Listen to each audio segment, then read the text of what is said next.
All right, Mr. Hyde. Well, a slightly different tack. At the last regular meeting, you passed a supplemental appropriation of $2.8 million for Lift Station 87 unanimously, without a single comment or discussion of any kind. It got me to wondering what the latest figure for the lift station that was originally slated to cost $10 million was now. So I made a public records request for the information. Seeing as you had hours to spend on plastic straw bans, I'm sure that all of you must know within a few dollars what the projection of the most expensive capital project in our city is. In this envelope is the sum. Before we get to it, I wonder, can any of the commissioners other than Commissioner Brody tell me what it is? 50 million? 55 million? 60 million? Surely not more. The city website proudly states that the project is on budget, which is a level of fake news that even CNN wouldn't dare to reach. Okay, seeing as you clearly don't have a clue, I'll open the envelope.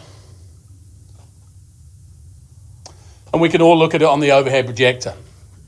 Close to $68 million, which is 30% more since the last time you discussed it publicly in 2017. This horrifying number rather begs the question of why plastic straw bans and crafting letters to our Congressman Vern Buchanan about environmental bills in Congress are more important to you to take up your meeting time than the biggest cost overrun in the history of our city.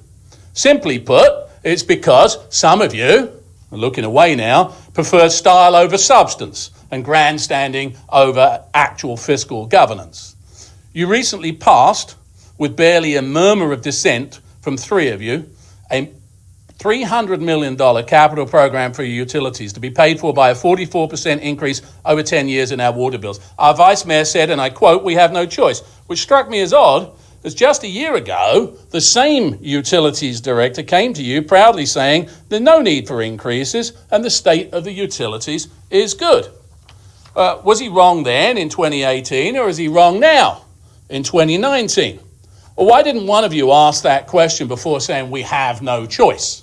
The choice then, as now, is to listen and take note of what's said instead of blindly rubber stamping, wildly changing stories from staff that are then passed on to citizens on fixed incomes in the form of massively inflated utility bills. Simply put, maybe spend less time on congressional matters that don't concern you as city commissioners and more time asking the right questions about where our money is actually going.